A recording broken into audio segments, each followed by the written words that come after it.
is this a do or die game for the Steelers against the Titans in this Week 15 matchup? Absolutely. This is for all the marbles. The AFC wildcard spot is also getting tight in and of itself.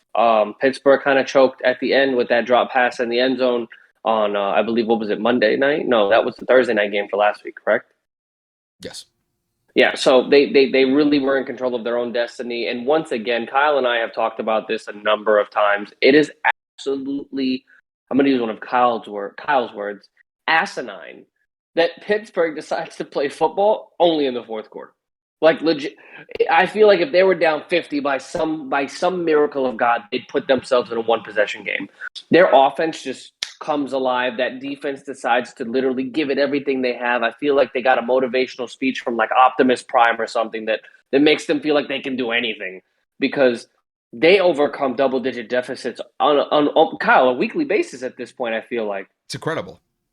And that's just not going to cut it against one of the AFC's best teams. And I understand that Ryan Tannehill has been struggling as of late. Julio Jones has been in and out of the lineup. AJ Brown has been in and out of the lineup. But with Pittsburgh just as a whole team being inconsistent, one week their defense is stellar. TJ Watt has been hurt and in and out of this lineup as well. There are signs that Ben Roethlisberger still has potential. I mean, for God's sakes, I think he had almost 350 yards last week. He had 3 passing touchdowns and 1 interception, and I believe that one pick was a tip pass or just a ball that was just a hair overthrown. I can't remember what it was. But the point of the matter is, this team is good. This team can compete in the AFC. But because of the ups and downs that they've had, including the tie to Detroit earlier on in the year, that does not give me enough faith to go out and make a prediction that Pittsburgh will win. So I'm going to say Tennessee wins this game by about 7 to 10 points just because Tennessee has been the more consistent team, and I feel like their offense is going to be able to move the ball freely up and down the field, dependent on if TJ Watt will be available for this game with a groin injury.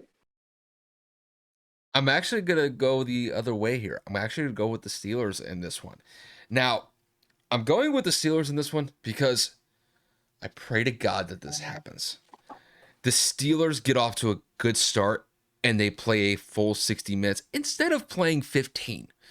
Because that game against the Vikings, the first half that the Steelers played against them was utterly atrocious.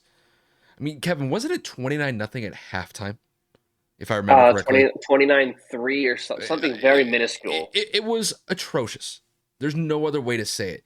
And then, by some grace of God, they come alive in the fourth quarter. I mean, they rise like freaking Lazarus, and they just come back and damn near steal a game against Minnesota in dramatic fashion.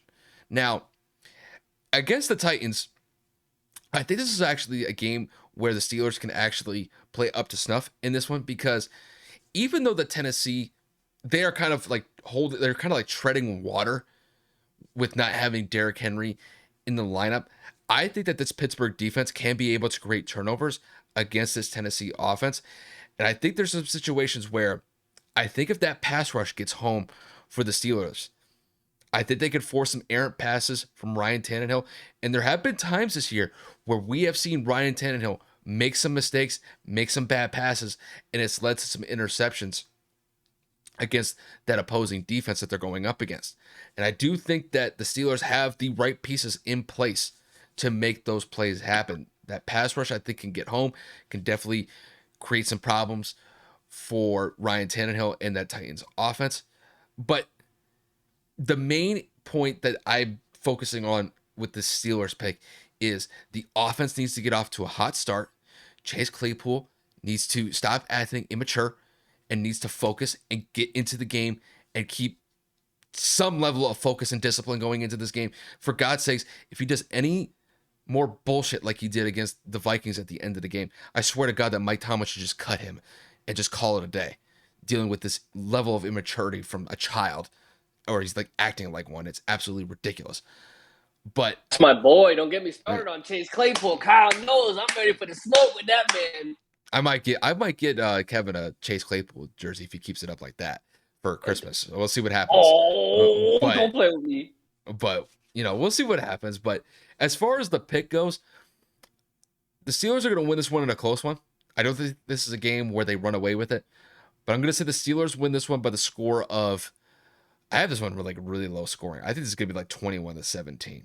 It's gonna be a really low scoring game, but I think it's because Pittsburgh is gonna get some turnovers and they're gonna be able to capitalize off of Tennessee's mistakes and do enough to get by them.